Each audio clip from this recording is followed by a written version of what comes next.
नमस्कार, जय श्री श्याम। आप सुन रहे हैं कथा व्यथा यूट्यूब चैनल। मेरा नाम शरण कुमार श्रीवास्तव है। मैं आपको आज एक कहानी सुनाने वाला हूँ जिसका शीर्षक है दगा किसी का सगा नहीं है, नहीं मानो तो कर देखो, जिन जिन मित्रन दगा किया है उनके उजड़े घर देखो। जय श्री श्याम, जय श्री श्याम, जय श्री श्याम। एक समय की बात है, एक गांव में दो मित्र रहा करते थे। दोनों में पारस्परिक बहुत ही प्रेम था। उनमें से एक मित्र शहर में आ जाता है। शहर में आने के बाद वो अपना कारोबार करता है, कारोबार चलता है। धीरे धीरे छोटा सा कारोबार उसका हो जाता है। कुछ समय बाद, साल या 2 साल बाद, वह मित्र अपने गांव में जाता है और अपने गांव वाले मित्र से कहता है, हे मित्र, यदि तुम 1 लाख रुपए लगा दो तो हम 1 लाख से 20 लाख रुपए एक साल में कमा सकते हैं। धंधा हमारे पास इतना है, कुछ पैसा हमारे पास है, लेकिन वो पैसा कम है। गांव वाला मित्र सीधा सज्जन व्यक्ति था। वह उसकी बातों में आ जाता है और उसके साथ जाकर 1 लाख रुपए लेकर गांव से दोनों मित्र चल देते हैं। चलते चलते वे शहर में पहुंचते हैं। शहर में चाय पकवान या होटल, जो गांव की रेसिपी थी या जो लोग वो जानते थे, हुनर था, वो अपना धंधा करते हैं। और वास्तव में उस 1 लाख रुपए की पूंजी लगाने के बाद 1 साल में उनका कारोबार इतना बढ़ जाता है कि वह पूरा कारोबार 20 लाख रुपए की नगद फायदा हो जाती है। दुकान मकान अलग हो जाता है। इसके बाद दोनों लोग विचार करते हैं कि चलो अब गांव चलते हैं। एक बार सो चुका है, अब अपन को गांव और घर भी चलना चाहिए, क्योंकि घर वाले भी उस समय में फोन तो हुआ नहीं करते थे, चिट्ठी डालने से ही काम चलता था। घर वालों ने भी कई पत्र आ चुके थे कि 1 साल में तुम दोनों लोग घर पर आ जाओ। अब घर से घर जाते हैं। घर जाने में लगभग रास्ते में 400-500 किलोमीटर का सफर था। बस या ट्रेन से जाते हैं। दोनों मित्र जाने के पूर्व बातें करते हैं, कहते हैं। वो मित्र कहता है, जो गांव का मित्र था, जो गांव शहर में रहता था, वो मित्र उससे कहता है, हे मित्र, अब एक काम करो, इन्हें पैसा बांट लेते हैं। दोनों लोग आपस में पैसा बांटते हैं और वह मित्र उसे 2 लाख रुपए निकाल के उस पूरे पैसे में से 2 लाख रुपए गांव वाले को देता है। वह कहता है, भाई, मैंने तो तुम्हें 1 लाख रुपए दिया था, 1 लाख रुपए अपने धंधे में लगाया था, तुम्हें 2 लाख कैसे दे रहे हो? तब वह कहता है, ब्याज समझ लो या कुछ भी समझ लो, तुम्हारी वजह से मुझे इतना मिला है, तुम 1 लाख के 2 लाख रख लो, बाकी आधा आधा बांट लेते हैं। वह कहता है, या तो मित्र में मित्रता के साथ में गद्दारी हो जाएगी, ब्याज किसी का नहीं खाना चाहिए, इसीलिए मुझे ब्याज नहीं चाहिए। 1 लाख का 1 लाख रुपए वापस कर दो और 9.5 लाख रुपए अपन बांट लेते हैं। 9.5 लाख रुपए बांटकर वह अपने मित्र के लिए 1 लाख रुपए अधिक देता है। उसके पास 10.5 और इसके पास 9.5 लाख रुपए हो जाते हैं। दोनों लोग बस से या ट्रेन से रास्ते में आते हैं।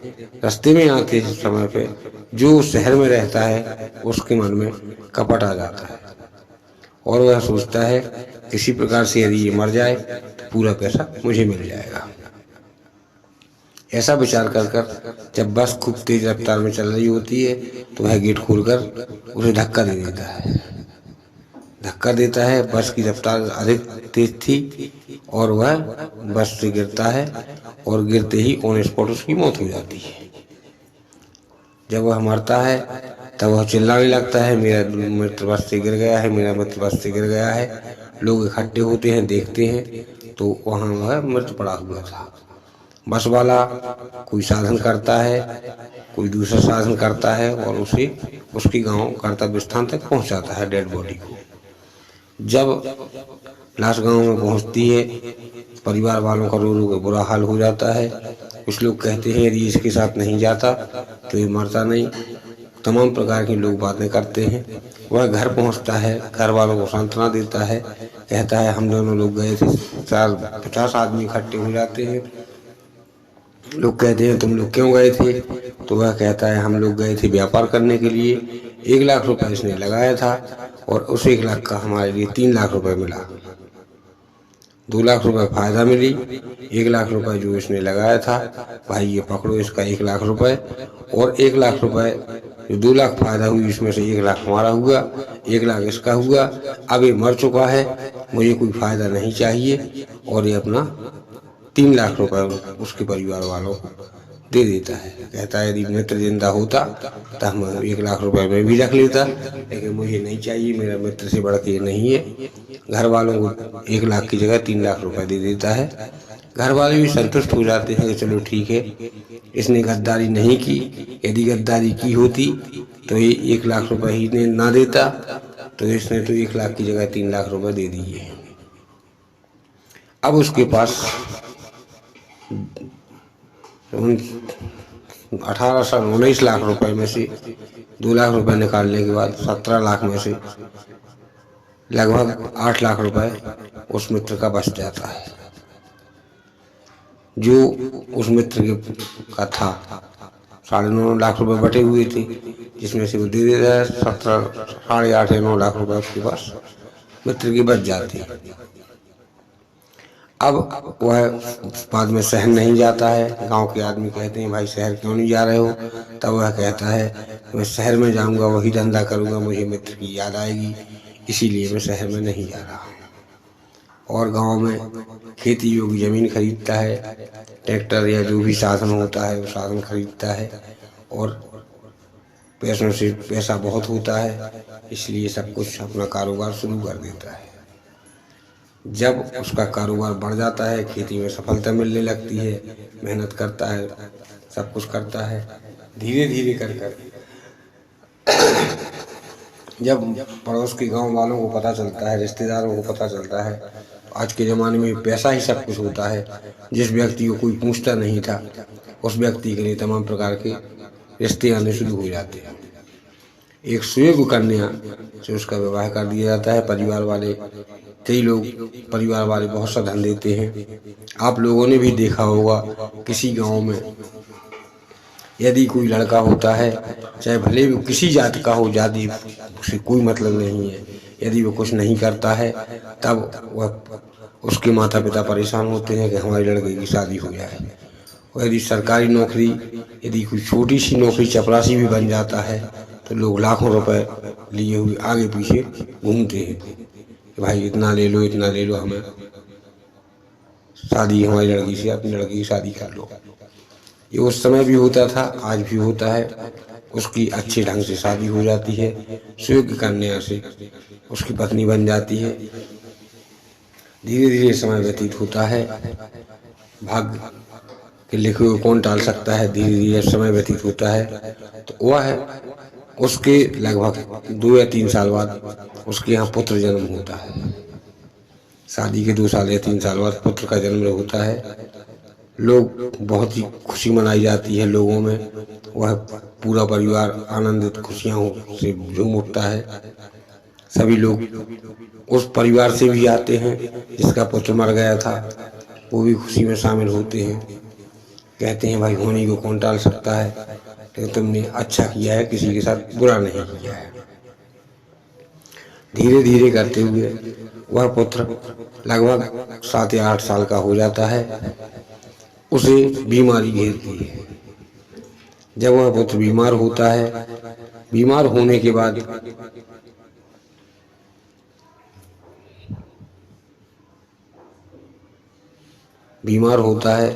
वह जो जिस शहर में जिस गांव में रहता है, उसके बड़े शहर में दिखाता है।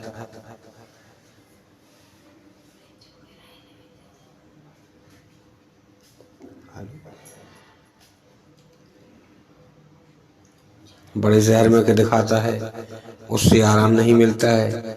फिर और बड़े शहर में दिखाता है, वहाँ भी आराम नहीं मिलता है।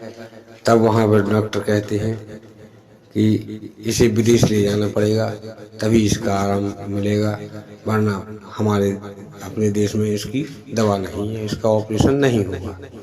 अब विदेश में जाने के लिए लाखों रुपए चाहिए। वह जमीन बेचता है, मकान बेचता है, और उस पुत्र को लेकर विदेश जाता है। वहाँ एक बार उसका ऑपरेशन हो जाता है। ऑपरेशन होने के बाद डॉक्टर कहते हैं अब घर जाओ, दवा ले जाओ, तुम्हें आराम मिलेगा। धीरे धीरे कर कर जब वो घर आता है तो उस लड़के की तबीयत फिर से बिगड़ने लगती है। वह दोबारा में किसी प्रकार से अपना कर्ज करके कैसे भी पूरी जो उसने बनाई हुई थी ज़मीन, वो ज़मीन बिक जाती है। मकान सब कुछ जो जितना भी उसने उस पैसों से बनाया था, उसके बाद उसके घर तक का पैसा, गांठ तक का पैसा चला जाता है, क्योंकि समय 12 वर्ष का हो चुका था। एक जगह रामायण में गोसाई जी कहते हैं कि अन्याय संचला से वर्ष 5 और 7, इसके बाद जब जाता तो जरा मुद्दा जाता। अन्याय से कमाया हुआ धन 5 और 7 12 वर्ष से अधिक नहीं चलता है। उसका समय समाप्त हो चुका था। वह दोबारा में विदेश जाता है। विदेश जाने के बाद दोबारा में भी ऑपरेशन किया जाता है। ऑपरेशन करने के बाद वह ऑपरेशन सफल नहीं होता है। डॉक्टर उससे कहते हैं कि भाई अब अपने पुत्र को ले जाओ, ये कुछ दिनों का मेहमान है, अब हम इसे कुछ नहीं कर सकते। यदि वह कहता है हमारा दिल इसके लिए डाल दो, तो वह कहते हैं कि कम से कम आज के समय के हिसाब से 1 करोड़ रुपए की ज़रूरत पड़ेगी जब तुम्हारा दिल इसके दिल में ट्रांसप्लांट हो पाएगा। इतना पैसा नहीं होता है। बेचारे बिना उसके दवा किए हुए बच्चे को घर लेकर साथ में घर पे आ जाते हैं। घर में वही पुराना घर होता है जहाँ पहले रहा करते थे, उसी घर में, टूटे फूटे घर में आ जाते हैं। और एक दिन बैठे बैठे वह कहता है, पुत्र से कहता है, जब पुत्र हिचकियाँ लेता है या बेहोश सा हो जाता है, कुछ देर बाद जब उसे थोड़ा होश आता है, तब वह पिता कहता है अपने पुत्र से, बेटे मैंने अपने जीवन में कमाया हुआ पैसा जितना भी मेरे पास था वो सब कुछ लगा दिया, और माता पिता की भी जो संपत्ति थी वो सब कुछ लगा दी, लेकिन दुर्भाग्य मेरा है कि मैं तुझे बचा नहीं पाया। इतना सुनने के बाद वह पुत्र बोलता है तो उसके मुंह में से उसके मित्र की आवाज आती है और कहता है, मित्र मुझे पहचाना, मैं तुम्हारा वही मित्र हूँ, गांव वाला जो तुम्हारे साथ शहर गया था। तुमने बस से धक्का देकर मुझे गिरा दिया था और मेरा पैसे पर तुमने ऐसा किया। अब मैंने अपना पूरा पैसा ले लिया है। पूरा पैसा लेने के बाद अब मैं जा रहा हूँ और तुम्हें ये कष्ट जिंदगी भर रहेगा कि तुमने किसी मित्र के साथ गद्दारी की थी, और वह मित्र पुत्र के रूप में आया और तुमसे पूरा कर्जा लेके जा रहा है। इतना कह के पुत्र की आंखें बंद हो जाती हैं। आंखें बंद होने के पहले वह पुत्र मित्र की आवाज में इससे कहता है कि अब सुनो, किसी ने कहा है कि दगा किसी का सगा नहीं है, नहीं मानो तो कर देखो, जिन जिन भंजन दगा किया है उनके उजड़े घर देखो। अब तुम्हारा घर उजड़ चुका है, अगर बसा सकते हो तो दोबारा में बसा लेना, तुम्हें पुत्र भी प्राप्त हो जाएगा, सब कुछ मिल जाएगा, लेकिन मित्र कभी नहीं मिल पाएगा। इतना कह के पुत्र अपनी आंखें बंद कर लेता है और दोनों पति पत्नी बैठ के रोते हैं। गांव वाले लोग भी इकट्ठे हो जाते हैं। आदमी कहते हैं क्या हुआ? तब इसकी पत्नी कहती है कि इन्होंने एक गैर अपराध किया था जिसका दंड हमें आज मिल चुका है। तब कहते हैं इन्होंने क्या अपराध किया? तब वह पूरी घटना सुना देती है जो उसके पुत्र बने मित्र ने बताई थी, और बताती है कि इन्होंने ही उसे बस में से गिरा दिया था। उसका 8.5 लाख रुपए इन्होंने हड़प लिया था। इससे इतने बढ़ गए और वही मित्र पुत्र बन के इनके सामने आके बीमार हुआ, विदेश गए, सब कुछ हुआ, पैसा खर्च किया, और जिस घर में ये पहले रहा करते थे उसी घर में वापसी आ गए। जितना भी पैसा कमाया था वो सारा पैसा लग चुका है। और वह मित्र आखिरी में एक शब्द कह के गया है कि दगा किसी का सगा नहीं है, नहीं मानो तो कर देखो, जिन जिन भंजन दगा किया है उनके उजड़े घर देखो।